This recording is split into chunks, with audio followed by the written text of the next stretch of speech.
Welcome to 360 Tamil. இன்னைக்கு இந்த வீடியோல நம்ம எந்த படத்தோட எக்ஸ்பிளனேஷன் பத்தி பார்க்க போறோம்னா, தமிழ்ல இந்த வருஷம் வெளியான மிஸ் யூ அப்படின்ற படத்தை பத்தி தான் பார்க்க போறோம். இது ஒரு சூப்பரான காதல் படம்னு சொல்லலாம். காமெடி கலந்து சொல்லியிருப்பாங்க. கண்டிப்பா இந்த படம் உங்க எல்லாருக்குமே பிடிக்கும்னு நம்புறேன். இந்த படத்தோட எக்ஸ்பிளனேஷனுக்குள்ள போறதுக்கு முன்னாடி இந்த வீடியோக்கு ஒரு லைக் போடுங்க.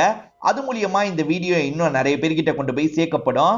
மேற்கொண்டு டைம் வேஸ்ட் பண்ணாம நம்ம நேரடியா எக்ஸ்பிளனேஷனுக்குள்ள போயிடலாம். படத்தோட ஸ்டார்டிங் சீனே நம்ம ஹீரோவோட வீட்டை காட்டுறாங்க. ஒரு மினிஸ்டரோட ஆளுங்க இருக்காங்கல்ல, மொத்தமா இந்த இடத்துக்கு வந்துடுறாங்க. ஹீரோவோட ஃபேமிலியை மிரட்டுறதுக்காக தான் வந்திருக்காங்க. ஹீரோ மினிஸ்டருக்கு தொல்லை கொடுத்துட்டு இருக்காரு போல. இதுக்கப்புறம் அந்த தொல்லையை கொடுத்தானா என்ன பண்ணுவோனே தெரியாது அப்படின்ற மாதிரி மிரட்டுறாங்க. இதுக்கப்புறம் அந்த மாதிரிலாம் நடக்காது, நீங்க கிளம்புங்க அப்படின்ற மாதிரி ஹீரோவோட அப்பா சொல்லிட்டாரு. இவங்களுமே இங்க இருந்து கிளம்பிடுறாங்க. ஆக்சுவலா மினிஸ்டர் சொல்லி ஆளுங்க போயிருக்க மாட்டாங்க, மினிஸ்டர் பையன் சொல்லி தான் ஆளுங்க போயிருப்பாங்க. எதுக்காக இந்த மாதிரிலாம் பண்ணீங்கன்ற மாதிரி ஆளுங்க மேல கோவப்படுறாரு, பையன் மேலயும் கோவப்படுறாரு. இந்த மாதிரி விஷயத்தை இப்படிலாம் டீல் பண்ணக்கூடாது, எப்படி டீல் பண்ணணும்னு எனக்கு தெரியும், கவலைப்படாத நான் பாத்துக்கிறேன்ற மாதிரி பையன் கிட்ட மினிஸ்டரும் சொல்லிட்டு இருக்காரு. இவர் தான் படத்தோட ஹீரோ. இவரோட பேரு வாசு அப்படின்றது. இப்ப பெங்களூர்ல தான் இருக்காரு போல. ஒரு கஃபேக்கு வந்திருக்காரு. சார் என்ன காஃபி வேணும்னு அங்க இருக்கவர் கேட்கிறாரு. எது பெஸ்டா இருக்குமோ அதை கொண்டு வாங்கன்னு சொல்லிட்டாரு. அந்த நபருமே ஒரு காஃபியை கொண்டு வந்துடுறாரு. டேஸ்ட் பண்ற ஹீரோக்கு ரொம்ப பிடிச்சிருக்கு. இதோட டேஸ்ட் ரொம்ப சூப்பரா இருக்கு, இந்த அளவுக்கு டேஸ்டா நான் குடிச்சதே கிடையாது, அவ்வளவு சூப்பரா இருக்குன்ற மாதிரி ஹீரோ சொல்லிட்டாரு. சரி, இது இந்த இடத்துல மட்டும் தான் கிடைக்கும், எங்களோட மத்த பிரான்ச்ல கூட கிடைக்காது, அந்த அளவுக்கு டேஸ்டா இருக்கும், அதனால தான் கொண்டு வந்தேன்ற மாதிரி அங்க இருக்கவர் சொல்லிட்டாரு. சரி நல்லது அப்படின்ற மாதிரி இவரும் நிறைய டிப்ஸ் எல்லாம் தந்துட்டு இங்க இருந்து கிளம்ப ஆரம்பிக்கிறாரு. இப்ப ஹீரோவோட ஃப்ரெண்ட காட்டுறாங்க. இவர் பேரு பாலான்னு வச்சுப்போம். பாலா இருக்காருல, பேரண்ட்ஸை மிரட்டிட்டு போனதை பத்தி சொல்லிட்டாரு. இதுக்கப்புறம் இந்த விஷயத்தை விட்டுன்ற மாதிரி சொல்லிட்டாரு. ஆனா ஹீரோ கேட்க மாட்டாரு. கண்டிப்பா இந்த விஷயத்தை நான் விட மாட்டேன்ற மாதிரி சொல்லிட்டாரு. இப்ப கார் எடுத்துட்டு ஹீரோவும் இங்க இருந்து கிளம்புறாரு. அப்போ ஒரு லாரி இருக்குல்ல, ஹீரோவை இடிக்கிற மாதிரி வேகமா வந்துட்டு இருக்கு. மினிஸ்டர் வேற மாதிரி கவனிக்கணும்னு சொன்னார்ல, இதுதான் மினிஸ்டரோட பிளானா இருக்கும். இப்ப இந்த லாரியும் வேணும்ட்டே ஹீரோவை அடிச்சு தூக்கிடுது. ஹீரோவும் காயப்பட்ட மாதிரி விழுந்து கிடக்குறாரு. அப்படியே கொஞ்ச நேரம் கழிச்சு ஃப்ரெண்ட்ஸுக்கு போன் கால் வருது. ஹீரோ பேசுவார்னு பார்த்தா வேற ஒருத்தர் தான் பேசுறாரு. ஹீரோக்கு இந்த இடத்துல ஆக்சிடென்ட் ஆயிருக்கு, இந்த ஹாஸ்பிட்டல்ல சேர்த்திருக்கேன், வேகமா வாங்கன்ற மாதிரி ஒருத்தர் சொல்லிட்டாரு. இவங்களுமே சரின்ற மாதிரிலாம் இந்த இடத்துல ஏத்துக்கிறாங்க. இப்ப ஹீரோவை இவங்களோட ஊருக்கு கொண்டு வந்துடுறாங்க. இந்த இடத்துல வச்சு ட்ரீட்மெண்ட் எல்லாம் தந்துட்டு இருக்காங்க. ஹீரோக்கு ஒரு ஆபரேஷன்லாம் நடக்குது. இப்ப ஹீரோவும் நார்மல் நிலைமைக்கு வந்துடுறாரு. டாக்டர் எல்லாரையும் உள்ள கூப்பிட்டு ஹீரோ கிட்ட பேசலாம் நினைக்கிறாரு. இந்த டாக்டர் தெரிஞ்ச டாக்டர் தான் போல. ஹீரோவும் டாக்டர் கிட்ட நார்மலா பேசிட்டு இருக்காரு. டாக்டரும் ஜெனரலா சில கேள்வியை கேட்கிறாரு. கடைசியா என்ன படம் பாத்தீங்க, உங்க போன் நம்பர் என்னன்ற மாதிரிலாம் கேட்கிறாரு. ஆனா ஹீரோ போன் நம்பரை மாத்தி சொல்லிட்டாரு. அதே மாதிரி கடைசியா பார்த்த படத்தை பத்தி சொல்லாம 2 வருஷத்துக்கு முன்னாடி பார்த்த படத்தை பத்தி எல்லாம் சொல்லிட்டு இருக்காரு. இவங்க யாருக்குமே ஒன்னும் புரிய மாட்டேங்குது. இந்த சமயத்துல தான் மினிஸ்டர் இருக்கார்ல, இந்த இடத்துக்கு வந்து ஹீரோ கிட்ட பேசலாம் நினைக்கிறாரு. ஹீரோக்கு இவர் ஒரு மினிஸ்டர்னு மட்டும் தான் தெரியுது. மத்தபடி மினிஸ்டர் கூட நமக்கு என்ன பிரச்சனை இருக்குன்னா ஹீரோக்கு தெரியல. ரொம்ப சாதாரணமா மினிஸ்டர் கிட்ட பேசிட்டு இருக்காரு. இவன் என்ன எல்லாத்தையும் மறந்த மாதிரி பேசிட்டு இருக்கான்ற மாதிரி மினிஸ்டரும் யோசிக்கிறாரு. இப்ப டாக்டர் கிட்ட என்னாச்சு ஏதாச்சுன்னு கேட்கிறாரு. கடைசி 2 வருஷம் என்ன நடந்ததுன்னே அவருக்கு மறந்துருச்சு, அது திரும்பி ஞாபகம் வருது, ரொம்ப கஷ்டம் அப்படின்ற மாதிரிலாம் சொல்லிட்டு இருக்காரு. இப்ப பேரண்ட்ஸ்மே இந்த இடத்துக்கு வந்துடுறாங்க.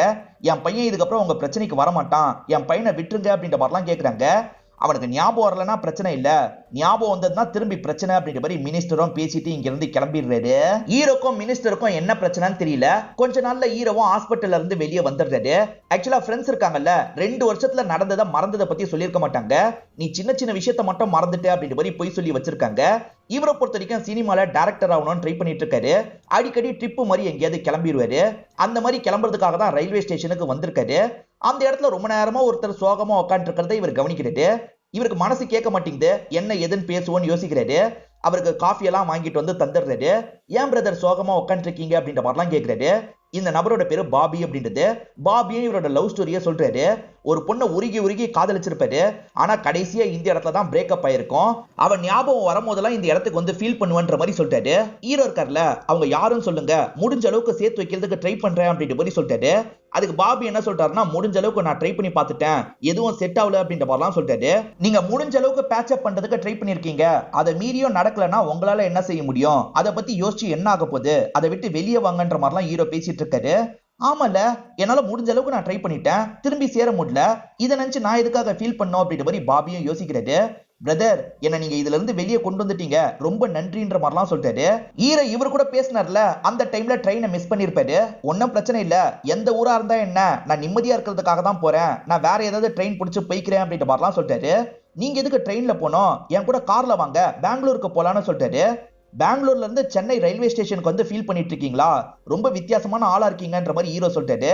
பாபி கூடயே போலான்ற மாதிரி ஹீரோவும் யோசிக்கிறாரு. பாபி கார் இருக்கிற இடத்துக்கு கூட்டு வந்துடுறாரு. இப்ப கார்ல ரெண்டு பேருமே சேர்ந்த மாதிரி பெங்களூருக்கு கிளம்ப ஆரம்பிக்கிறாங்க. பெங்களூர்ல ஒரு அபார்ட்மெண்ட்ல இருக்க பிளாட்ல தான் இவர் குடியிருக்காரு போல. இப்ப அந்த அபார்ட்மெண்ட்டுக்குள்ள நுழையிறதுக்காக போயிட்டு இருக்காங்க. அபார்ட்மெண்ட்டுக்கு பக்கத்துல முஸ்லிம்ஸ் எல்லாம் சேர்ந்த மாதிரி ஒரு போராட்டம் பண்ணிட்டு இருக்காங்க. ஹீரோவும் அதுல ஒரு பொண்ணை பாக்குறாரு. அந்த பொண்ணை பார்த்தோன்னே ஹீரோக்கு ரொம்ப பிடிச்சிருது. ஹீரோவும் அவங்களே பார்த்துட்டு இருக்காரு. இப்ப கார் உள்ள வந்துருது. பாபி இருக்காரு பாத்தீங்களா, அவரோட பிளாட்டை காட்டுறாரு. எவ்வளவு நாள்னால இங்கேயே தங்கிக்கோங்க அப்படின்ற மாதிரிலாம் சொல்லிட்டாரு. நான் இங்கதான் ஒரு கஃபே வச்சிருக்கேன், வாங்க காட்டுறேன்ற மாதிரி ஹீரோவை கூட்டு போறாரு. இப்ப பாபி வச்சிருக்க கஃபேவெல்லாம் காமிச்சிடுறாரு. இன்னைக்கு அபார்ட்மெண்ட்ல ஒரு மீட்டிங் இருக்கும், அந்த இடத்துக்கு போலான்ற மாதிரி பாபியும் ஹீரோ அந்த இடத்துக்கு கூட்டு வந்துடுறாரு. செக்ரட்டரி இருக்காரு பாத்தீங்களா, மெயின்டெனன்ஸ் காசு பத்த மாட்டேங்குது, அதனால இதுக்கப்புறம் 1000 ரூபாய் சேர்த்து தரணும் அப்படின்ற மாதிரி சொல்லிட்டாரு. அதே சமயம் இந்த அபார்ட்மெண்ட்ல பெட் அலோடே கிடையாது. ஆனா இந்த சின்ன பையன் பெட்டெல்லாம் வச்சிருக்கான், இதுக்கப்புறம் இந்த பெட்டை எங்கேயாவது விட்டுணும் அப்படின்ற மாதிரிலாம் சொல்லிட்டு இருக்காரு. இதை கேட்டுட்டு இருக்க ஈரினும் கோவப்பட்டு பேச ஆரம்பிக்கிறாங்க. ஈரின் ஹிஜாப்லாம் போட்டு முஸ்லீம் கூட சேர்ந்து போராட்டம் பண்ணிருப்பாங்க. ஆனா இவங்க முஸ்லீம்லாம் கிடையாது, இவங்க பேரு சுபலட்சுமி அப்படின்றது. இவங்க எனக்கு அப்ஜெக்ஷன் இருக்குன்ற மாதிரி பேசுறதுக்காக வராங்க. நீங்க ரெண்டுக்கு தான் இருக்கீங்க, நீங்களாம் பேசக்கூடாது அப்படின்ற மாதிரி செக்ரட்டரி சொல்லிட்டாரு. ரெண்டுக்கு இருந்தா என்ன, நானும் மெயின்டெனன்ஸ் காசுலாம் கட்ட தானே செய்யறேன், அதனால நான் பேசுவேன்ற மாதிரி சொல்லிட்டாங்க. மெயின்டெனன்ஸ் காசு 1000 ரூபாய் எக்ஸ்ட்ராவெல்லாம் தர முடியாது, ஏற்கனவே நிறைய காசு வசூலிக்கிறீங்க, அதுக்காக நீங்க சரியா எதுவுமே பண்றது இல்ல. அதே மாதிரி பெட்டு வளர்க்கறதுல உங்களுக்கு என்ன பிரச்சனை, அந்த பெட்டுனால மத்தவங்களுக்கு டிஸ்டர்பன்ஸ் ஏற்படக்கூடாதுன்னு மட்டும் சொல்லுங்கன்ற மாதிரிலாம் சொல்றாங்க. இப்படி கோவமா பேசிட்டு இங்க இருந்து கிளம்புறாங்க. இதெல்லாம் ஹீரோவும் கவனிச்சிட்டு இருக்காரு. ஹீரோக்கு ஈரினை ரொம்ப பிடிச்சிருது. ஈரினை பொறுத்த வரைக்கும் லாயரா இருக்காங்க போல. இப்ப கிளைண்ட் கூட பேசுறதுக்காக பாபியோட கஃபேக்கு தான் வந்திருக்காங்க. பாபியும் ஆர்டர் எடுக்கிறதுக்காக பக்கத்துல வந்துடுறாரு. எனக்கு எப்பவுமே போலன்ற மாதிரி அவங்க சொல்றாங்க. ஆனா கிளைண்ட் இருக்காருல, ஃபில்டர் காஃபி வேணும்னு கேக்குறாரு. ஃபில்டர் காஃபிலாம் இல்லன்ற மாதிரி பாபி சொல்லிட்டு இருக்காரு. கேட்டுட்டு இருக்க ஹீரோ இருக்காருல, ஒன்னும் பிரச்சனை இல்ல, 5 நிமிஷத்துல ரெடி பண்ணிடுறேன் அப்படின்ற மாதிரி சொல்லிட்டாரு. பிரதர், உங்களுக்கு இதெல்லாம் ரெடி பண்ண தெரியுமான்ற மாதிரி இவரும் ஆச்சரியப்படுறாரு. இப்ப ஹீரோ இருக்காருல, ஃபில்டர் காஃபி எல்லாம் இந்த இடத்துல ரெடி பண்ணிடுறாரு. அதே சமயம் ஹீரோயின் யாரு என்னன்ற மாதிரிலாம் பாபி கிட்ட விசாரிச்சுட்டு இருக்காரு. பாபியும் அவருக்கு தெரிஞ்ச விஷயத்தெல்லாம் சொல்லிட்டு இருக்காரு. ஹீரோயின் ஹீரோவை பார்த்து லைட்டா ஷாக் ஆகுறாங்க. ஏன் எதுக்குன்றது நமக்கு தெரியல. இப்ப வேற ஒரு நாள் பாபியும் ஹீரோவும் நடந்து வந்துட்டு இருக்காங்க. ஒருத்தன் தெரியாம ஹீரோ மேல இடிச்சிடுறான். ஹீரோவை பார்த்தவன் செம்மையா ஷாக் ஆயிடுறான். இப்ப வேகமா அங்க இருந்து கிளம்ப ஆரம்பிக்கிறான். எதுக்கு என்ன பார்த்து ஷாக் ஆனா அப்படின்ற மாதிரி ஹீரோவும் இந்த இடத்துல யோசிச்சுட்டு இருக்காரு. அவன் உங்களை பார்த்து ஷாக் ஆகல, என்ன பார்த்து ஷாக் ஆனா, இந்த ஏரியால நான் கொஞ்சம் ரவுடி மாதிரி, அதனாலதான் என்ன பார்த்து பயந்து போறான்ற மாதிரிலாம் பாபி சொல்லிட்டாரு. அப்படியா சொல்றீங்கன்ற மாதிரி ஹீரோவும் பெருசா இந்த விஷயத்தை எடுத்துக்க மாட்டாரு. இப்ப கஃபேல வேலையை பார்க்கறதுக்காக வந்துடுறாரு. ஹீரோயின் இருக்காங்க பாத்தீங்களா, கஃபேல காஃபி எல்லாம் குடிச்சிட்டு கிளம்பலாம் நினைக்கிறாங்க. ஆனா ஒரு கேங்க சேர்ந்தவங்க ஹீரோயினை மறைச்ச மாதிரி பேசிட்டு இருக்காங்க. இந்த கேஸை நீ விட்டுன்ற மாதிரிலாம் சொல்லிட்டு இருக்காங்க. விட முடியாது, இங்க இருந்து கிளம்புங்கன்ற மாதிரி இவங்களும் அந்த கேங்க கிட்ட சொல்லிட்டு இருக்காங்க. அந்த கேங்கு ஒரு ஸ்டேஜ்ல இவங்களை அட்டாக் பண்ற மாதிரிலாம் வராங்க. இத பாக்குற பாபி இருக்காருல, வேகமா இந்த இடத்துக்கு வந்துடுறாரு. என்ன மேடம் கிட்ட பிரச்சனை பண்றீங்கன்ற மாதிரி கேக்குறாரு. வந்த பாபியை இவனுங்க போட்டு செம்மையா அடிச்சிடுறாங்க. இதனால கோவப்பட்ட ஹீரோ இந்த இடத்துக்கு வந்துடுறாரு. இங்க இருக்க ஆட்கள் எல்லாரையும் அடிச்சு பறக்க விட்டுட்டு இருக்காரு. ஹீரோ பயங்கரமா சண்டை போடுறாருல, அதனால ஆளுங்களும் இங்க இருந்து வேகமா கிளம்பிடுறாங்க. இந்த சண்டையில ஹீரோக்கு லைட்டா அடிபட்டிருக்கும். ஹீரோயின் வீட்டுக்கு கூட்டு வந்துடுறாங்க. ஃப்ரெண்டு தான் இவருக்கு கட்டெல்லாம் போட்டு விட்டுட்டு இருக்காரு. என்னமோ பெரிய ரவுடின்னு சொன்னீங்க, ஒரே அடிக்கு கீழே விழுந்துட்டீங்க அப்படின்ற மாதிரி ஹீரோவும் பாபியை கிண்டல் பண்ணிட்டு இருக்காரு. அதே சமயம் ஹீரோயின் கிட்ட என்ன பிரச்சனைன்ற மாதிரி கேக்குறாங்க. அது பர்சனல் ப்ராப்ளம் அப்படின்ற மாதிரி ஹீரோயினோ விஷயத்த சொல்ல மாட்டாங்க. சரி நாங்க கிளம்புறோன்ற மாதிரி இவங்களும் இங்க இருந்து கிளம்புறாங்க. ஹீரோ இருக்காருல, நான் ஹீரோயினை லவ் பண்றேன்னு பாபி கிட்ட சொல்லிட்டாரு. சரி சமயம் பார்த்து ப்ரப்போஸ் பண்ணிருங்கன்ற மாதிரி பாபி சொல்லிட்டாரு. ஆல்ரெடி நான் ப்ரப்போஸ் பண்ணிட்டேனே அப்படின்ற மாதிரி ஹீரோ சொல்லிட்டாரு. இப்பதான் நடந்த விஷயத்த நமக்கு காட்டுறாங்க. முன்னாடி நாளே ஹீரோ ப்ரப்போஸ் பண்ணிருப்பாரு. அவங்க காஃபி ஆர்டர் பண்ணிருப்பாங்க, இவர் தரதுக்காக வந்திருப்பாரு. உங்களை பார்த்தோன்னே எனக்கு ரொம்ப பிடிச்சிருச்சுங்க, நீங்க தைரியமா பேசுறதெல்லாம் ரொம்ப பிடிச்சிருக்கு, நான் உங்களை லவ் பண்றேன், கல்யாணம் பண்ணிக்கணும்னு ஆசைப்படுறேன்ற மாதிரி ப்ரப்போஸ் பண்ணிருப்பாரு. சாரி எனக்கு இதுல விருப்பம் இல்லைன்ற மாதிரி சொல்லிட்டாங்க. என் கூட பழகனா பிடிக்கும்ன்ற மாதிரி இவர் சொல்லிட்டாரு. அதான் விருப்பம் இல்லைன்னு சொல்றேன்ல, என்ன டிஸ்டர்ப் பண்ணாதீங்கன்ற மாதிரி சொல்லிட்டாங்க. இவருமே சாரி சொல்லிட்டு அங்க இருந்து கிளம்பி இருப்பாரு. இதெல்லாம் இப்ப பாபி கிட்ட சொல்லிட்டு இருக்காரு. ரிஜெக்ட் பண்ணிட்டா என்ன பண்றதுன்னு தெரியலன்ற மாதிரி பாபி கிட்ட சொல்லிட்டாரு. சில பொண்ணுங்களுக்கு இந்த மாதிரிலாம் பேசினா பிடிக்காது, ஃபேமிலியை வச்சு அப்ரோச் பண்ணாதான் பிடிக்கும், உங்க ஃபேமிலி கிட்ட சொல்லி அப்ரோச் பண்ணி பாருங்க, ஒருவேளை ஓகேவாக வாய்ப்பு இருக்குன்ற மாதிரி பாபி சொல்லிட்டாரு. நீங்க சொல்றதும் சரிதான், நான் அப்படி ட்ரை பண்ண போறேன்ற மாதிரி ஹீரோ சொல்லிட்டாரு. இப்ப ஹீரோவும் கிளம்பி சென்னைக்கு வந்துடுறாரு. அம்மா எப்ப பாரு கல்யாணம் பண்ணிக்கோன்னு சொல்லுவாங்க. இவர் இருக்காருல, இந்த பொண்ணு எனக்கு பிடிச்சிருக்குமா, இந்த பொண்ணு வீட்டுல பேசலான்ற மாதிரி சொல்லிட்டாரு. பொண்ணு போட்டோவை பாக்குற அம்மா பயங்கரமா ஷாக் ஆயிடுறாங்க. என்ன இந்த பொண்ணோட போட்டோவை காட்டுறான்னு யோசிக்கிறாங்க. இப்ப சைலண்டா கதவை சத்திட்டு வெளியே வந்துடுறாங்க. வந்தவங்க ஹீரோவோட ஃப்ரெண்டான பாலாக்கு கால் பண்றாங்க. பெங்களூர்ல இருந்து ஒரு ஃப்ரெண்டோட வீட்டுக்கு வந்திருக்காண்டா, ஒரு பொண்ணோட போட்டோவை காமிச்சு அவளை கல்யாணம் பண்ணிக்கணும்னு ஆசைப்படுறதா சொல்றான்ற மாதிரி அம்மா சொல்றாங்க. நல்ல விஷயம் தானே, நம்ம கல்யாணம் பண்ணி வச்சிருவோன்ற மாதிரி பாலா சொல்லிட்டாரு. அதுல ஒரு பிரச்சனை இருக்கு, நீ வந்து அந்த போட்டோவை பாருன்ற மாதிரி சொல்லிட்டாங்க. சரி வரன்ற மாதிரி இவர் ஏத்துக்கிறாரு. இவர் மட்டும் இல்ல, ஹீரோவோட மத்த ஃப்ரெண்ட்ஸும் இந்த இடத்துக்கு வந்துடுறாங்க. வந்தவங்க போட்டோவை பார்த்து செம்மையா ஷாக் ஆயிடுறாங்க. ஏற்கனவே ஹீரோயின் யாருன்றது உங்களுக்கு தெரியும் போல. இந்த பொண்ணு மட்டும் வேணான்ற மாதிரி சொல்றாங்க. ஏன் வேணாம், காரணத்தை சொல்லுங்கன்ற மாதிரிலாம் இவர் கேட்கிறாரு. ஆல்ரெடி உனக்கு பொண்ணெல்லாம் பார்த்தோம்ல, அந்த மாதிரி இந்த பொண்ணையும் பார்த்தோம். இந்த பொண்ணை அப்பயே நீ பிடிக்கலன்னு சொல்லிட்ட, அதனால தான் வேணான்னு சொல்றோன்ற மாதிரி சொல்றாங்க. இந்த பொண்ணை நான் எப்படி பிடிக்கலன்னு சொல்லுவேன், எனக்கு எப்படி அதெல்லாம் மறந்ததுன்னு கேட்கிறாரு. கொஞ்சம் கொஞ்சம் உனக்கு மறக்கும்ல, அதனால இதுவும் மறந்துருச்சுன்ற மாதிரி சொல்றாங்க. என்னால இதை நம்ப முடியல, நடந்த விஷயத்த கொஞ்சம் சொல்லுங்க, நான் ரீகால் பண்ணி பார்க்கணும்ன்ற மாதிரி சொல்லிட்டாரு. சரின்ற மாதிரி இவங்களும் நடந்த விஷயத்த சொல்ல ஆரம்பிக்கிறாங்க. இவருக்கு 2 வருஷத்துக்கு முன்னாடி பொண்ணு பார்க்கணும்னு நினைச்சிருப்பாங்கல்ல, அப்ப இந்த பொண்ணோட போட்டோவை காட்டியிருப்பாங்க. இவன் மட்டும் வேணான்னு சொல்லியிருப்பாரு. அதுக்கு காரணமா ஹீரோ ஒரு விஷயத்த சொல்லியிருப்பாரு. இவர் ஒரு சீட்ல உட்காந்துருக்காரு. இது ஏன் சீட்டுன்ற மாதிரி ஹீரோயின் வந்திருப்பாங்க. இல்லங்க இதுதான் என்னோட சீட்டுன்ற மாதிரி ஹீரோவும் காட்டுறாரு. லேடிஸ்க்கு பக்கத்துல எப்படி சீட்டை தருவாங்க, கூப்பிடணும்ன்ற மாதிரி இவங்களும் அங்க இருக்கவரை கூப்பிட்டு பேசுறாங்க. அவரும் சாரி மேடம், லேடி சீட்டுன்னு தெரியாம தந்துட்டேன் அப்படின்ற மாதிரிலாம் சொல்லிட்டாரு. சரி நீங்க கொஞ்சம் மாறி உட்காந்துக்கோங்க அப்படின்ற மாதிரிலாம் சொல்லிட்டாரு. ஆனா வேற யாருமே மாறி உட்கார்றதுக்கு தயாரா இல்ல. அதனால இவங்க தான் உட்காந்தாகணும். மேடம் கொஞ்சம் அட்ஜஸ்ட் பண்ணிக்கோங்க, சார் கொஞ்சம் டீசென்டா தான் தெரியுறாரு அப்படின்ற மாதிரி சொல்லிட்டாரு. நான் 0 ரேட்டிங் தான் தருவேன்ற மாதிரி இவங்களும் சலிச்சுக்கிட்டே உட்காந்துடுறாங்க. இப்ப ஹீரோயின் அப்பா கால் பண்ணி பஸ் ஏறிட்டியான்னு கேக்குறாரு. ஏறிட்டேன்ப்பா, ஆனா லேடி சீட்ல ஜென்ஸை உட்கார வச்சிருக்காங்க, அதுதான் கொஞ்சம் அன்கம்ஃபர்டபுளா இருக்குன்ற மாதிரி சொல்லிட்டாங்க. ஹீரோவும் பெருசா எடுத்துக்க மாட்டாரு. அடுத்ததா ஃப்ரெண்டு கிட்ட பேசுறாங்க. ஃப்ரெண்டு கிட்டயும் இதே விஷயத்த சொல்றாங்க. இப்ப வேற ஒரு ஃப்ரெண்டு கிட்ட பேசுறாங்க. அவங்க கிட்டயும் இதே விஷயத்த சொல்றாங்க. ஹீரோக்கு செம்ம கடுப்பா இருக்கு. ஹீரோ சார்ஜ் போட்டு வச்சிருப்பாரு. அந்த சார்ஜரை எடுத்து இவங்க சார்ஜ் போடுறாங்க. என்கிட்ட கேட்டுட்டு எடுத்துருக்கலாம்ல, கேட்டுட்டு எடுக்கிறது தான் மேனர்ஸ் அப்படின்ற மாதிரி சொல்லிட்டாரு. மேனர்ஸை பத்திலாம் நீங்க ஒன்னும் கிளாஸ் எடுக்க தேவையில்ல, நீங்க லேடி சீட்ல உட்காந்துருக்கீங்க அப்படின்ற மாதிரி சொல்றாங்க. இதை கேட்டு இவர் பயங்கரமா கோவப்படுறாரு. இப்ப இவருக்கு வெளிச்சம் இருக்கிறதுனால இவருமே ஜன்னலை லாக் பண்ணிடலான்ற மாதிரி லாக் பண்ணிட்டாரு. ஆனா ஜன்னலை லாக் பண்ணி நம்ம கிட்ட அட்வான்டேஜ் எடுத்துக்க பாக்குறாரு அப்படின்ற மாதிரி இவங்க யோசிக்கிறாங்க. சட்டுன்னு ஜன்னலை ஓபன் பண்ணி விடுறாங்க. குஷி படத்துல டபுள் மீனிங் காமெடி எல்லாம் வரும் பாத்தீங்களா, அந்த மாதிரி காமெடியை பார்த்து ஹீரோ சிரிச்சிட்டு இருக்காரு. இதை பார்த்து இவங்க டென்ஷன் ஆயிடுறாங்க. என்னென்ன இந்த படத்தெல்லாம் போட்டு வச்சிருக்கீங்க, மாத்துங்கன்ற மாதிரி சொல்றாங்க. அந்த நபரும் சரின்ற மாதிரி மாத்திடுறாரு. எங்க உங்களுக்கு குஷி படம் பிடிக்காதான்னு கேக்குறாரு. பிடிக்கும், ஆனா இந்த மாதிரி ஜென்ஸ் பக்கத்துல உட்காந்துலாம் என்னால பார்க்க முடியாதுன்னு சொல்றாங்க. அந்த டிராவல் முழுக்கவே ஹீரோவை பயங்கரமா வெறுப்பேத்தி இருப்பாங்க. அதனால தான் ஹீரோ போட்டோவை பார்த்தோன்னே வேணான்ற மாதிரி சொல்லிட்டாரு. ஏண்டா அந்த ஒரு நாளை வச்சு நீ முடிவுக்கு வந்துருவியா, உன் அப்பாவோட ஃப்ரெண்டு பொண்ணு தான் இந்த பொண்ணு, உன் பேரண்ட்ஸ்க்கு இந்த பொண்ணை ரொம்பவே பிடிச்சிருக்கு, இன்னைக்கு நைட்டு ஒரு ஃபங்க்ஷனுக்கு அந்த பொண்ணு போக போறா, நம்மளும் அந்த ஃபங்க்ஷனுக்கு போய் பார்க்கலாம், கண்டிப்பா உனக்கு பிடிக்கும்ன்ற மாதிரி ஃப்ரெண்ட்ஸ் சொல்றாங்க. சரின்ற மாதிரி ஹீரோவா இந்த இடத்துல ஏத்துக்கிறாரு. இப்ப அந்த ஃபங்க்ஷனுக்கு ஃப்ரெண்ட்ஸ் கேங் கூட இவர் வந்துடுறாரு. ஹீரோயின் இருக்காங்கல்ல, சின்ன பசங்க கூட எல்லாம் கியூட்டா விளையாடிட்டு இருக்காங்க. அதை ஹீரோவா கவனிக்கிறாரு. இதை தாண்டி நிறைய சின்ன பசங்க கிட்ட இவங்க ஜாலியெல்லாம் விளையாடிட்டு இருக்காங்க. அதை இவருமே சிரிச்சுக்கிட்டே பார்த்துட்டு இருக்காரு. இதெல்லாம் ஒரு சாங் மாதிரி நமக்கு காமிச்சிட்டு இருக்காங்க. இப்ப ஃப்ரெண்ட்ஸ் இருக்காங்கல்ல, பாத்தியா இப்ப அந்த பொண்ணு உனக்கு பிடிச்சிருச்சு அப்படின்ற மாதிரி சொல்லிட்டாங்க. பிடிச்சிருச்சுன்னு யார் சொன்னா, எனக்கு இப்பயும் பிடிக்கலன்ற மாதிரி சொல்லிட்டாரு. இப்ப ஏன் பிடிக்கலன்ற மாதிரி ஃப்ரெண்ட்ஸ் கேக்குறாங்க. அவளுக்கு 25 வயசு ஆயிடுச்சு, ஆனா இன்னும் 5 வயசு குழந்தை மாதிரி அவ பண்ணிட்டு இருக்கா, இவெல்லாம் கண்டிப்பா எனக்கு செட்டே ஆக மாட்டா, என்ன விட்டுருங்கன்ற மாதிரி கோவமா இங்க இருந்து கிளம்புறாரு. ஹீரோ பிடிக்கலன்னு சொல்லிட்டார்ல, அதை பத்தி அம்மா கிட்ட சொல்லிட்டாங்க. ஆனா அம்மாக்கு பொண்ணு ரொம்ப பிடிச்சு போயிருச்சு. எப்படியாவது என் பையனை சம்மதிக்க வைங்கடா, நீங்க தான் சாமர்த்தியமா பேசணும் அப்படின்ற மாதிரிலாம் அம்மா சொல்லிட்டாங்க. சரின்ற மாதிரி ஃப்ரெண்ட்ஸுங்களும் ஏத்துக்கிறாங்க. ஃப்ரெண்ட்ஸ் திரும்பி ஹீரோவோட மனசை மாத்துறாங்க. வீட்டுல போய் அந்த பொண்ணு கிட்ட பேச ட்ரை பண்ணலாம், கண்டிப்பா உனக்கு பிடிக்கும்ன்ற மாதிரி சொல்லிட்டாங்க. ஃப்ரெண்ட்ஸ் இவ்வளவு சொல்றதுனால இவரும் போய் பார்க்கலான்ற மாதிரி கார்ல போயிட்டு இருக்காரு. இப்படி வந்துட்டு இருக்கும் போது ஒருத்தர் சட்டுன்னு ரோட்டுக்கு குறுக்க வந்துடுறாரு. ஹீரோவும் தெரியாதனமா லைட்டா இடிச்சிடுறாரு. அவர் காயப்பட்டு கீழே விழுந்துடுறாரு. சார் உங்க மேலதான் தப்பு, பார்த்து வந்திருக்கலாம்ல அப்படின்ற மாதிரிலாம் ஹீரோ எழுப்பிட்டு இருக்காரு. அப்ப அவரோட பொண்ணு வந்துடுறாங்க. அவங்க தான் ஹீரோயினா இருப்பாங்க. பார்த்து வர மாட்டீங்களா, இப்படிதான் ஆக்சிடென்ட் பண்ணுவீங்களான்ற மாதிரி ஹீரோ மேல கோவப்பட்டு இருக்காங்க. உங்க அப்பா மேலதான் தப்புன்ற மாதிரி இவர் சொல்லிட்டாரு. என் அப்பா மேலலாம் தப்பு இருக்க வாய்ப்பு இல்ல, உங்க மேலதான் தப்புன்ற மாதிரி கோவப்படுறாங்க. பயங்கர ஆர்குமெண்டே வந்திருக்கும். இதை வச்சுதான் சொல்றோம் உனக்கும் அந்த பொண்ணுக்கும் செட் ஆகாது அப்படின்ற மாதிரி ஃப்ரெண்ட்ஸ் சொல்றாங்க. இவ்வளவு விஷயங்கள் நடந்திருக்கா, ஆனா எனக்கு எதுவுமே ஞாபகம் இல்ல அப்படின்ற மாதிரி ஹீரோ சொல்றாரு. ஃப்ரெண்ட்ஸ் சொல்றதை வச்சு பார்த்தா செட் ஆகாதுன்ற மாதிரி ஹீரோவும் நினைக்கிறாரு. சரின்ற மாதிரிலாம் இந்த இடத்துல ஏத்துக்கிறாரு. அப்பன்னு பார்த்து யாரோ காலிங் பெல் அடிக்கிறாங்க. ஹீரோ தான் கதவை திறக்கிறாரு. பெங்களூர்ல இவரை பார்த்து ஒருத்தர் பயந்து ஓடினார்ல, அவர் தான் இந்த இடத்துக்கு வந்திருக்காரு. எதுக்காக என்ன பார்த்து பயந்து ஓடுனன்ற மாதிரி ஹீரோ கேட்கிறாரு.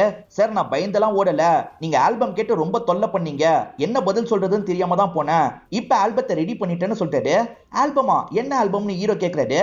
அந்த ஆல்பமை ஹீரோ பாத்திரக்கூடாதுன்ற மாதிரி ஃப்ரெண்ட்ஸ் நினைக்கிறாங்க. அதெல்லாம் ஒண்ணு இல்லைன்னு கையில இருந்து புடுங்க பாக்குறாங்க. ஆனா ஹீரோ ஃப்ரெண்ட்ஸ் கிட்ட இருந்து புடுங்கிடுறாரு.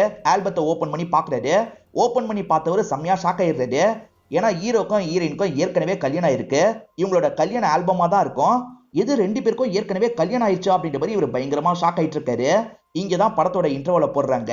எங்களுக்குள்ள செட்டே ஆகலன்னு சொன்னீங்க, அப்புறம் எப்படி 2 பேருக்கும் கல்யாணம் ஆச்சு அப்படின்ற மாதிரி இவர் கேக்குறாரு. அதுக்கு காரணமா அந்த ஆக்சிடென்ட் தான் அப்படின்ற மாதிரி இவங்களும் நடந்த விஷயத்த சொல்ல ஆரம்பிக்கிறாங்க.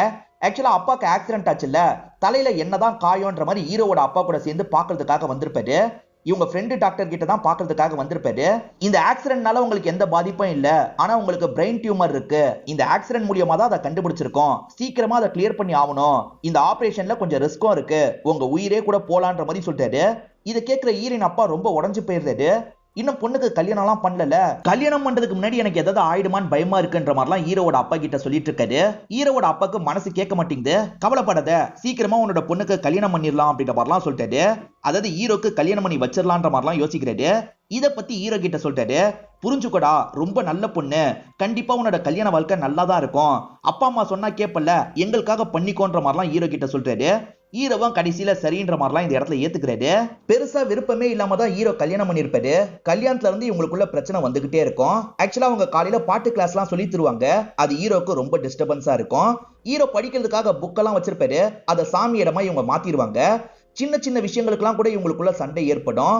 என்ன நம்மள புரிஞ்சுக்கவே மாட்டா அப்படின்ற மாதிரி இவரும் கோவப்பட்டுக்கிட்டே இருப்பாரு. ஹீரோக்கு கார்த்தின்னு ஒரு ஃப்ரெண்ட் இருக்காரு. நாளைக்கு ரெஜிஸ்டர் மேரேஜ் பண்ணிக்கலான்ற மாதிரி ஒரு பிளான் வச்சிருப்பாங்க. அந்த பொண்ணை சேஃபா இருக்க வைக்கணும்ல, ஹீரோ வீட்டுக்கு கூட்டு வந்திருக்காரு. இன்னைக்கு நைட்டு இவ இங்கதான் தங்குவா, காலையில வந்து நான் கூட்டு போறேன் அப்படின்ற மாதிரிலாம் சொல்லிட்டாரு. ஒய்ஃபா சரின்ற மாதிரி ஏத்துக்கிறாங்க. ஜென்ஸ் 2 பேருமே வெளியே போயிடலான்னு கிளம்பி இருப்பாங்க. நைட்டு நிறைய இந்த பொண்ணு ஃபீல் பண்ணிக்கிட்டே இருக்கா. என்ன அப்பா அம்மாவை நினைச்சு ஃபீல் பண்ணிட்டு இருக்கியான்ற மாதிரி இவங்க கேக்குறாங்க. அந்த பொண்ணுமே ஆமான்ற மாதிரி சொல்றா. இவங்களுமே அந்த பொண்ணுக்கு ஆறுதல்லாம் இந்த இடத்துல சொல்லிட்டு இருக்காங்க. இப்ப காலையில ஹீரோவும் பொண்ணை கூட்டு போலான்றதுக்காக இந்த இடத்துக்கு வந்திருக்காரு.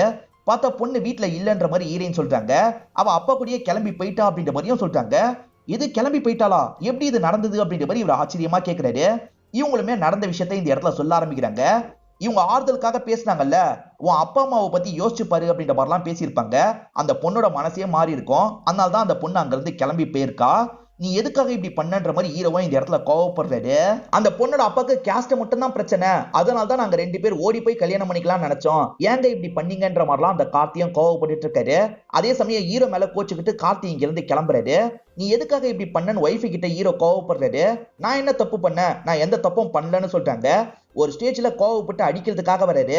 ஆனா அடிக்காம இந்த இடத்தை விட்டு கிளம்பிடுறாரு. கல்யாண வாழ்க்கையில இவருக்கு ரொம்ப ஸ்ட்ரெஸ் இருக்கும். ஃப்ரெண்ட்ஸ் கிட்ட இப்பதான் மனசுல இருக்க எல்லா விஷயத்தையும் சொல்றாரு. அவளுக்கும் எனக்கும் எதுலயும் செட் ஆகல, வேணான்னு சொன்னேன், நீங்க தான் கேட்காம கல்யாணம் பண்ணிக்க சொன்னீங்க, இப்ப பாருங்க நான் தான் கஷ்டப்பட்டு இருக்கேன்ற மாதிரி சொல்றாரு. நான் சின்ன பையனா இருக்கும் போது என்னோட அப்பா ஒரு வாட்டி அம்மாவை அடிச்சிட்டாரு. அதுக்காக 1 வருஷத்துக்கு மேல என்னோட அப்பா கிட்ட பேசாம இருந்தேன். இப்ப என்னடானா நானே அந்த விஷயத்த பண்றதுக்காக போயிட்டேன். இன்னும் கொஞ்ச நாள் அவ கூட இருந்தானா நான் எப்படி மாறுவேன்னு எனக்கே தெரியல, அதனால புரிஞ்சுக்கோங்க அப்படின்ற மாதிரிலாம் ஃப்ரெண்ட்ஸ் கிட்ட புலம்பிட்டு இருக்காரு. ஆனா ஃப்ரெண்ட்ஸ் இருக்காங்கல்ல, கல்யாண வாழ்க்கை எல்லாருக்குமே கொஞ்சம் முன்ன பின்னதான் இருக்கும், நம்ம தான் அதை பேலன்ஸ் பண்ணோம், புரிஞ்சுக்கோன்ற மாதிரி அட்வைஸ் எல்லாம் பண்றாங்க. இவருமே ஒரு ஸ்டேஜ்ல சரின்ற மாதிரிலாம் ஏத்துக்கிறாரு. முடிஞ்ச அளவு அவங்க கூட அண்டர்ஸ்டாண்டிங்கா போகணும்னு யோசிச்சிருப்பாரு. 2 பேருமே தியேட்டருக்கு படம் பார்க்கறதுக்காக வந்திருக்காங்க. நைட் ஷோ தான் பார்க்கணுமான்ற மாதிரி ஒய்ஃப் கேக்குறாங்க. சரி விடு, நாளைக்கு வந்து பாத்துக்கலான்ற மாதிரி இவர் சொல்லிட்டாரு. பரவாயில்ல நம்ம இப்பயே பார்க்கலான்ற மாதிரி இவங்க சொல்றாங்க. இப்ப 2 பேருமே சீட்டை கண்டுபிடிச்சு உட்காந்து படத்தை பார்க்க ஆரம்பிக்கிறாங்க. படம் ஓடிட்டு இருக்கும் போது ஹீரோக்கு போன் கால் வருது. ஹீரோ கதை சொல்றதுக்கு ட்ரை பண்ணிட்டு இருக்காருல, ஒரு ப்ரொடியூசர் இப்ப ஃப்ரீயா இருக்காரு, இப்ப உடனே கிளம்பி வர முடிஞ்சா வாங்கன்ற மாதிரி ஒருத்தர் சொல்லிட்டாரு. இவரும் வரன்ற மாதிரி ஏத்துக்கிறாரு. இத பத்தி ஒய்ஃப் கிட்ட சொல்லிட்டாரு. நான் தனியா வீட்டுக்கு போக முடியாதுன்னு சொல்லிட்டாங்க. சரி இப்பயே நீ கிளம்பு, நான் உன்னை ஆட்டோ ஏத்தி அனுப்பிடுறேன்ற மாதிரி சொல்லிட்டாரு. இப்ப ஆட்டோ பிடிச்சு ஒய்ஃப் அனுப்பி விட்டுறாரு. இவருமே கதை சொல்றதுக்கு போறாரு. மறுநாள் காலையில எல்லாருமே ஃபேமிலியா உட்காந்து பேசிட்டு இருக்காங்க. அப்பதான் டிவி நியூஸ்ல ஒரு பையன் ஆக்சிடென்ட்ல இறந்து போயிட்டான்ற மாதிரி சொல்லிட்டு இருக்காங்க. ஆக்சுவலா இவங்க வீட்டுல ஜோதின்ற மாதிரி ஒருத்தங்க வேலை பாக்குறாங்க. அவங்களோட பையன் தான் இறந்து போயிருக்கிறதா சொல்றாங்க. இதை பார்த்து ஹீரோ ஷாக் ஆயிடுறாரு. பேரண்ட்ஸ் கிட்ட எல்லாம் இந்த விஷயத்த சொல்லிட்டு இருக்காரு. அப்பதான் ஹீரோயின் இருக்காங்கல்ல, குளிச்சு முடிச்சுட்டு வெளியே வராங்க. அவங்களுமே இந்த நியூஸை பாக்குறாங்க. பார்த்தவங்க என்ன சொல்றாங்கன்னா, இது ஆக்சிடென்ட் கிடையாது, கொலை அப்படின்ற மாதிரி சொல்றாங்க. என்ன சொல்றன்ற மாதிரி எல்லாருமே ஈரினை திரும்பி பாக்குறாங்க. ஈரினும் நடந்த விஷயத்த சொல்ல ஆரம்பிக்கிறாங்க. ஈரின் ஆட்டோல வந்துட்டு இருந்தாங்கல்ல, சிக்னல்ல ஆட்டோ நின்று இருக்கும். அதே மாதிரிதான் அந்த பையனோட வண்டியும் நின்று இருக்கும். பின்னாடி கார்ல வந்தவர் ஏடகடமா இடிச்சிருக்காரு. அவர் போதையில வந்திருப்பாரு, அதனால தான் இடிச்சிருக்காரு. அவர் தான் மினிஸ்டரோட பையனா இருப்பாரு. பார்த்து வர மாட்டீங்களா, இப்ப டெலிவரி கொடுக்க வேண்டிய ஃபுட் எல்லாம் வேஸ்ட் ஆயிடுச்சு அப்படின்ற மாதிரி இந்த பையன் கோவப்படுறான். இவன் கோவப்பட்டு இருக்கிறத ஆட்டோ டிரைவர் கவனிக்கிறாரு. மினிஸ்டர் பையன்பா, பிரச்சனை வேணாம், வா கிளம்பிடலாம் அப்படின்ற மாதிரிலாம் இந்த பையனை கூட்டு போக பாக்குறாரு. யாரா இருந்தா என்ன, நான் இந்த விஷயத்தை விட மாட்டேன்ற மாதிரி இந்த பையன் பயங்கரமா பேசிட்டு இருக்கான். இதனால மினிஸ்டர் பையனும் ஒரு ஸ்டேஜ்ல டென்ஷன் ஆயிடுறாரு. நீ கிளம்புன்ற மாதிரி அந்த டிரைவரை பார்த்து சிக்னல் பண்றாரு. டிரைவரும் இதுக்கப்புறம் காப்பாற்ற முடியாதுன்னு சைலண்டா கிளம்பிடுறாரு. கோவப்பட்ட மினிஸ்டர் பசங்களோட ஃப்ரெண்ட்ஸ் இருக்காங்கல்ல, இவனை போட்டு பயங்கரமா அடிக்கிறாங்க. இதெல்லாம் ஹீரோயின் கிளம்பிட்டு இருக்கும் போது பாத்துருப்பாங்க. இதுதான் நடந்தது அப்படின்ற மாதிரிலாம் சொல்லிட்டு இருக்காங்க. கேட்டுட்டு இருக்க ஹீரோ இருக்காருல, அப்ப வா ஸ்டேஷனுக்கு போய் கம்ப்ளைண்ட் கொடுக்கலான்ற மாதிரி சொல்லிட்டாரு. ஃபேமிலியை சேர்ந்த எல்லாருமே யோசிக்கிறாங்க, ஹீரோனும் யோசிக்கிறாங்க. அதெல்லாம் ஒன்னும் தேவையில்லைன்ற மாதிரி சொல்லிட்டாங்க. நீ பாத்துருக்க, பார்த்ததை சொல்ல தேவையில்லையா, நம்ம போனோன்ற மாதிரிலாம் இவர் சொல்லிட்டாரு. தினமும் எவ்வளவோ நடக்குது, நம்ம எல்லாத்துக்கும் கம்ப்ளைண்ட் கொடுக்க முடியுமா, வேணான்ற மாதிரி பேரண்ட்ஸே சொல்றாங்க. ஆனா ஹீரோ இருக்காருல, எல்லாத்துக்கும் கம்ப்ளைண்ட் கொடுக்க தேவையில்ல, பார்த்த விஷயத்துக்காவது குறைஞ்சபட்சம் கம்ப்ளைண்ட் கொடுக்கணும். நாளை பின்ன நமக்கு நடந்தா என்ன பண்றது, நம்ம அடுத்தவங்களுக்கு நடக்கும் போதே கம்ப்ளைண்ட் கொடுத்தாதான் நமக்கு நடக்கும் போது யாராவது வருவாங்கன்ற மாதிரிலாம் சொல்றாரு. பிரச்சனை வரும்னு மட்டும் பயப்படாத, எந்த பிரச்சனை வந்தாலும் நான் கூட இருப்பேன், கம்ப்ளைண்ட் கொடுக்கறதுக்காக ஸ்டேஷனுக்கு வான்ற மாதிரி கூப்பிடுறாரு. ஆனா இவங்க இருக்காங்கல்ல, இவங்க அப்பாவையே பார்த்துட்டு இருக்காங்க, எந்த முடிவும் சொல்லாம இருக்காங்க. இதை கவனிச்சிட்டு இருக்க ஹீரோ ஒரு ஸ்டேஜ்ல டென்ஷன் ஆயிட்டாரு. இதுக்கப்புறம் நமக்குள்ள செட் ஆகாது, நம்ம ரெண்டு பேருமே டைவர்ஸ் பண்ணிக்கலாம்ன்ற மாதிரி சொல்லிட்டாரு. இப்ப என்ன ஆயிடுச்சு மாப்ள, நான் அனுப்பி விடுறேன்ற மாதிரி அப்பா சொல்றாரு.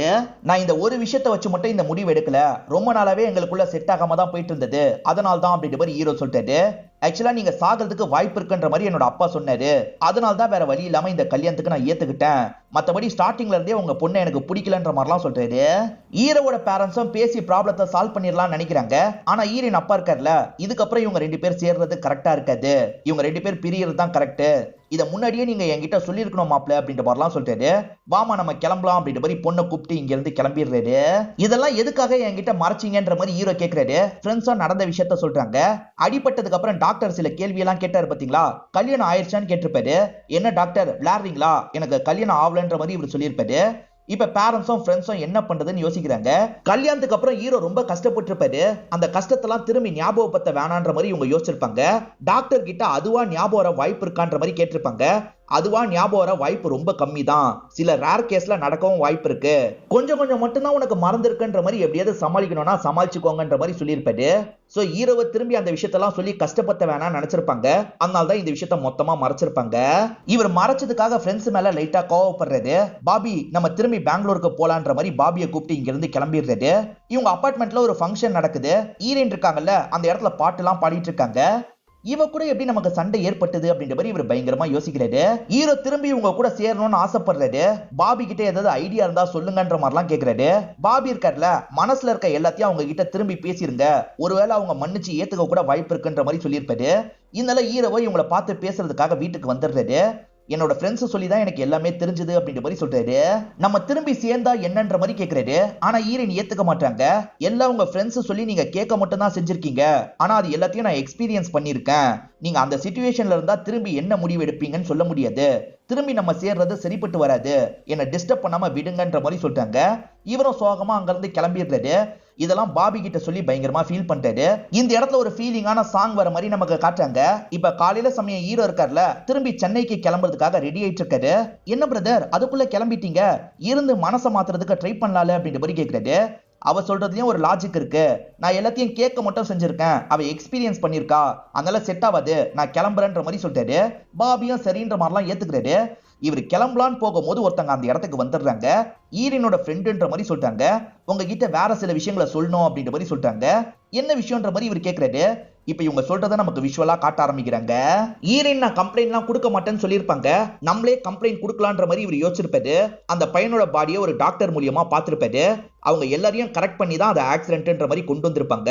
இப்ப ஹீரோ இருக்கார்ல, நேரா போலீஸ் ஸ்டேஷனுக்கு கிளம்பி வந்துடுறாரு. நான் அந்த ஆக்சிடென்ட்டை பார்த்தேன், கம்ப்ளைண்ட் கொடுக்கணும்ன்ற மாதிரிலாம் சொல்லிட்டாரு. ஆனா அங்க இருக்க இன்ஸ்பெக்டர் கம்ப்ளைண்ட்டை எடுக்கவே மாட்டாரு. இதனால ஹீரோ இருக்கார்ல, நேரடியா மேஜிஸ்ட்ரேட்டை பார்த்து பேசிடுறாரு. மேஜிஸ்ட்ரேட்டும் கம்ப்ளைண்ட்டை எடுங்கன்ற மாதிரி சொல்றாரு. இன்ஸ்பெக்டர் இருக்கார்ல, இந்த விஷயத்தை மினிஸ்டர் கிட்ட கொண்டு வந்துடுறாரு. இப்ப மினிஸ்டரும் கால் பண்ணி பேசலான்ற மாதிரி ஹீரோக்கு கால் பண்றாரு. ஏன் தம்பி தேவையில்லாம இந்த கேஸை நோண்டிட்டு இருக்கீங்க, விட்டுருங்கன்ற மாதிரிலாம் மிரட்டுற மாதிரி பேசுறாரு. அப்பயும் ஹீரோ விடாம என்ன பண்ணிருப்பாருன்னா, மினிஸ்டர் பையனுக்கு எதிராக எவிடன்ஸ் எல்லாம் கலெக்ட் பண்ண ஆரம்பிச்சிருப்பாரு. இதனால கோவப்பட்ட மினிஸ்டர் தான் லாரியை வச்சு அடிச்சு தூக்கிருப்பாரு. சோ அது ஆக்சிடென்ட் இல்லன்றது ஹீரோக்கு புரிய வருது. இவர் ஆக்சிடென்ட் ஆகி பேசாம இருந்தாரு பாத்தீங்களா, அப்ப ஈரின் வந்து பாத்திருப்பாங்க. நம்ம மட்டும் அன்னைக்கு ஸ்டேஷனுக்கு போயிருந்தா இதெல்லாம் நடந்திருக்காதுல்ல அப்படின்ற மாதிரி பயங்கரமா ஃபீல் பண்ணிருப்பாங்க. இத பத்திலாம் இந்த ஃப்ரெண்டு கிட்ட சொல்லியிருப்பாங்க. நான் அன்னைக்கு பண்ணாம இருந்ததை இன்னைக்கு பண்ண போறேன், அந்த கேஸ்ல குற்றவாளிக்கு தண்டனையை நான் வாங்கி தர போறேன்ற மாதிரி சொல்லியிருப்பாங்க. ஹீரோ அந்த கேஸை விட்டுட்டார்ல, இவங்க அந்த கேஸை கண்டினியூ பண்ண ஆரம்பிச்சிருப்பாங்க. இந்த டைம்ல தான் ஆட்சி மாறி இருக்கும். அதனால அந்த மினிஸ்டர் கொஞ்சம் டம்மி ஆயிடுவாரு. அதனால இவங்களுமே அந்த சிசிடிவி ஃபுட்டேஜை ஏற்பாடு பண்ணிடுவாங்க. இப்ப லீகலா இவங்க ஃபைட் பண்ணிட்டு இருக்காங்க. எப்பனாலும் ஹீரோயினுக்கு ஆபத்து வர வாய்ப்பு இருக்குன்ற மாதிரிலாம் இந்த ஃப்ரெண்டு சொல்லிட்டு இருக்காங்க. ஹீரோயினுக்கு நம்ம தான் ப்ரொடெக்ஷன் கொடுக்கணும் அப்படின்ற மாதிரி இவரும் யோசிக்கிறாரு. இப்ப ஹீரோயின் கோர்ட்டுக்கு தான் போயிட்டு இருக்காங்க. அப்படி போயிட்டு இருக்க வழியில அந்த மினிஸ்டர் இருக்காரு பாத்தீங்களா, ஆளுங்களை வச்சு இவங்களை ஒரு இடத்துல லாக் பண்ணிடுறாரு. எவிடன்ஸ் வாங்கிட்ட இருக்குன்னு தெரியும், அதை ஒழுங்கா தந்துரு, அந்த இடத்துக்கு நீ போக கூடாதுன்னு சொல்லிட்டாரு. நான் கண்டிப்பா போவேன்ற மாதிரிலாம் இவங்க சொல்றாங்க. இதனால மினிஸ்டர் இருக்கார்ல, கதையை முடிச்சிருங்கன்ற மாதிரி ஆளுங்க கிட்ட சொல்றாரு. இவங்களும் பயத்துல என்ன பண்றாங்கன்னா காரோட கண்ணாடியெல்லாம் ஏத்தி விட்டுறாங்க. ஆனா ஆளுங்க என்ன பண்றாங்கன்னா அந்த கண்ணாடியை உடச்சிட்டு உள்ள இருக்கவங்களை அட்டாக் பண்ணலாம்னு நினைக்கிறாங்க. அதுக்குள்ள ஹீரோ இந்த இடத்துக்கு வந்துடுறாரு. இங்க இருக்க ரவுடிங்க கூட பயங்கரமா சண்டை போடுறாரு. ஒரு ஸ்டேஜ்ல இங்க இருக்க எல்லா ரவுடிங்களையும் அடிச்சு போட்டுறாரு. அதே சமயம் ஹீரோயினை பத்திரமா கோர்ட்டுக்கு கூட்டு வந்து விட்டுறாரு. அந்த பையன் அடிச்சான் பாத்தீங்களா, அந்த ஃபுட்டேஜே ஹீரோயினுக்கு கிடைச்சிருக்கும். இப்ப அந்த ஃபுட்டேஜே இந்த இடத்துல போடுறாங்க. ஜட்ஜுமே அந்த ஃபுட்டேஜை பாக்குறாங்க. நேரடியாவும் இந்த விஷயத்தை நான் பார்த்தேன்ற மாதிரி ஹீரோயின் இந்த இடத்துல சாட்சி சொல்றாங்க. இப்ப சாட்சிலாம் ரொம்ப ஸ்ட்ராங்கா இருக்குல்ல, அதனால சம்பந்தப்பட்ட பசங்களுக்கு தண்டனை வழங்கப்படும்ன்ற மாதிரி ஜட்ஜும் தண்டனை எல்லாம் வழங்கிடுறாங்க. எதுவுமே பண்ண முடியாம போயிருச்சுன்ற மாதிரி மினிஸ்டரும் இந்த இடத்துல கோவப்பட்டு இருக்காரு. அந்த பையனோட அம்மா இப்பதான் கொஞ்சம் நிம்மதியா இருக்காங்க. எனக்கு இன்னொன்னு ஆசை இருக்குமா, நீங்க 2 பேர் சேரணும் அப்படின்ற மாதிரிலாம் ஹீரோயின் கிட்ட பேசிட்டு இருக்காங்க. ஆனா ஹீரோயின் அதுக்கு எந்த ஒரு பதிலும் சொல்லாம இங்க இருந்து கிளம்பிடுறாங்க. இத ஹீரோவும் சோகமா பார்த்துட்டு இருக்காரு. அப்ப ஹீரோ என்ன பண்ணாதான் திரும்பி ஏத்து பண்ற மாதிரி ஹீரோயின் ஃப்ரெண்டு கேக்குறாங்க. அதுக்கு ஹீரோயின் இருக்காங்கல்ல, அவருக்கு எல்லாமே திரும்பி ஞாபகம் வரணும். ஞாபகம் வந்ததுக்கு அப்புறமா என் மேல கோவம் இல்லைன்னு அவர் நினைச்சாருன்னா அப்பதான் நாங்க 2 பேர் சேர முடியும். ஞாபகம் வரலன்னா திரும்பி நாங்க சேரவே முடியாது அப்படின்ற மாதிரிலாம் பேசிட்டு இருக்காங்க. ஹீரோயின் ஃப்ரெண்டு இந்த விஷயத்த ஹீரோ கிட்ட சொல்லியிருப்பாங்க. எனக்கு திரும்பி ஞாபகம் வரதுக்கு 1% வாய்ப்பு தான் இருக்கு. சோ திரும்பி ஞாபகம் வரது கஷ்டம். நான் திரும்பி என்னோட ஊருக்கே போறேன்ற மாதிரி பாபி கிட்ட சொல்லிட்டு கிளம்பிடுறாரு. இப்ப ஃப்ரெண்ட்ஸ் கூட சேர்ந்த மாதிரி பேசிட்டு இருக்காரு. இப்படி பேசிட்டு இருக்கும் போதுதான் ஒரு ப்ரொடியூசர் கிட்ட இருந்து கால் வருது. இவர் ஒரு ஸ்டோரியை நரேட் பண்ணிருப்பாரு. அந்த ஸ்டோரி நல்லா இருக்கிறதா ஹீரோ சொல்றாரு. நீ திரும்பி நரேட் பண்ற மாதிரி இருக்கும், சீக்கிரமா ரெடி பண்ணுப்பா அப்படின்ற மாதிரிலாம் சொல்றாரு. என்ன ஸ்டோரியை நரேட் பண்ணோனே இவருக்கு தெரியல. அதுவுமே இவருக்கு மறந்து போயிருது. அது என்ன ஸ்டோரின்ற மாதிரி வீட்டுல இருக்க ஸ்டோரி எல்லாத்தையும் இவர் பார்த்துட்டு இருக்காரு. அப்படி பார்த்துட்டு இருக்கும் போது பாலா இருக்காருல, மச்சான் எனக்கு இப்பதான் ஒரு விஷயம் ஸ்ட்ரைக் ஆகுது அப்படின்ற மாதிரி ஹீரோ கிட்ட சொல்ல ஆரம்பிக்கிறாரு. ஹீரோ இருக்கார்ல, ஒரு லவ் ஸ்டோரி ரெடி பண்ணண்டா, என் ஒய்ஃபு கிட்ட நேத்து நரேட் பண்ண அப்படின்ற மாதிரிலாம் இவர்கிட்ட சொல்லியிருப்பாரு. நைட்டு உட்கார வச்சு ஒய்ஃபு கிட்ட சூப்பரா கதையெல்லாம் நரேட் பண்ணிருப்பாரு. சரி ஒய்ஃப் என்ன சொன்னாங்கன்னு பாலா கேட்டிருப்பாரு. அவ பிடிக்கலன்னு சொன்னா கூட பரவாயில்ல, அவ என்ன தெரியுமா பண்ணான்ற மாதிரி நடந்த விஷயத்த சொல்லிட்டாரு. எங்க குக்கர்ல நான் குழம்பு வச்சிருக்கேன், இருங்க ஆஃப் பண்ணிட்டு வரேன்ற மாதிரி கிளம்பி இருப்பாங்க. கதையை பத்தி ஒரு சின்ன விஷயம் கூட சொல்லியிருக்க மாட்டாங்க. எது எப்படியோ ஹீரோயினுக்கு கதை தெரியும், அவங்க கிட்ட இருந்து கதை கேட்டுட்டா டெவலப் பண்ணிடலாம் அப்படின்ற மாதிரி இவரும் யோசிக்கிறாரு. அதனால மீட் பண்ணோன்ற மாதிரி அவங்க கிட்ட கேட்டிருப்பாரு. அவங்களும் சரின்ற மாதிரி ஏத்துக்கிறாங்க. ஹீரோ ஒரு கஃபேல இருந்து கிளம்பும் போது ஆக்சிடென்ட் ஆன மாதிரி காமிச்சாங்கல்ல, அந்த கஃபேல தான் ஹீரோயின் வெயிட் பண்ணிட்டு இருக்காங்க. இவர் தான் அந்த இடத்துக்கு வந்துருங்க பேசிக்கலான்ற மாதிரி சொல்லியிருப்பாரு. இப்ப இந்த இடத்துக்கு வந்துடுறாரு. திரும்பி வரேன்னு சொன்னதுக்கு நன்றின்ற மாதிரி இவங்க கிட்ட சிரிச்சு பேச ஆரம்பிக்கிறாரு. ஆனா இவங்க இருக்காங்கல்ல, நான் கதை சொல்றதுக்காக தான் வந்தேன், எது ஞாபகம் இருக்கோ நான் அதை சொல்றேன் கேட்டுக்கோங்கன்ற மாதிரி கதையை சொல்ல ஆரம்பிக்கிறாங்க. இவருமே கதையை கேட்டுட்டு இருக்காரு. ஸ்டார்டிங் ஒரு காஃபியை இவர் குடிச்சார்ல, அதே காஃபியை இப்ப குடிக்கிறாரு. அந்த காஃபியை குடிச்சோன்னா இவருக்கு நடந்த எல்லா விஷயமும் ஞாபகம் வருது. இந்த அளவுக்கு ஒரு காஃபியை டேஸ்ட் பண்ணது இல்லைன்னு சொன்னாரு பாத்தீங்களா, திரும்பி அந்த டேஸ்ட்டை சென்ஸ் பண்ணோன்னே இவருக்கு எல்லாமே ஞாபகம் வந்துருது போல. இப்ப எல்லா விஷயத்தையும் மனசுக்குள்ள ஒரு வாட்டி ஓட்டி பார்த்துட்டு இருக்காரு. ஹீரோயின் கதை சொல்லிட்டு இருக்காங்க. கதையோட முடிவை சொல்றதுக்காக வராங்க. ஆனா இவர் இருக்காருல, இதுதானே முடிவுன்ற மாதிரி கேட்கிறாரு. அப்போ உங்களுக்கு ஞாபகம் வந்துருச்சா அப்படின்ற மாதிரி இவங்களுமே கேட்கறாங்க. ஆமா ஞாபகம் வந்துருச்சு அப்படின்ற மாதிரி சொல்லிட்டாரு. நமக்குள்ள ஆர்குமெண்ட் வரும்போதெல்லாம் உன்னை எதிரி மாதிரியே நான் பார்த்துட்டேன். அந்த ஆர்குமெண்ட்டை கிளியர் பண்றதுக்கு நான் ஏதாவது ட்ரை பண்ணிருக்கணும். அப்படி ட்ரை பண்ணாம விட்டது ஏன் தப்பு தான், என்ன மன்னிச்சிரு. இந்த வாட்டி நான் கண்டிப்பா ட்ரை பண்ணுவேன், என்ன ஏத்துக்கோன்ற மாதிரிலாம் ப்ரொபோஸ் பண்ணிட்டு இருக்காரு. ஒரு ஸ்டேஜ்ல இவங்களுமே ஏத்துக்கிறாங்க. 2 பேருமே சந்தோஷமா இந்த இடத்துல கட்டி பிடிச்சிடுறாங்க. திரும்பி இவங்க 2 பேருமே சேர்ந்துட்டாங்கன்ற மாதிரி காமிச்சு நமக்கு படத்தை முடிச்சிடுறாங்க. இந்த படம் உங்க எல்லாருக்குமே பிடிச்சிருக்கோம் நம்புறேன். இந்த வீடியோ உங்களுக்கு பிடிச்சிருந்ததுன்னா லைக் பண்ணுங்க, கமெண்ட் பண்ணுங்க, மறக்காம 360 தமிழ் சேனலை சப்ஸ்கிரைப் பண்ணுங்க. தொடர்ச்சியா இந்த மாதிரி வீடியோக்கள் வந்துகிட்டே தான் இருக்கும்.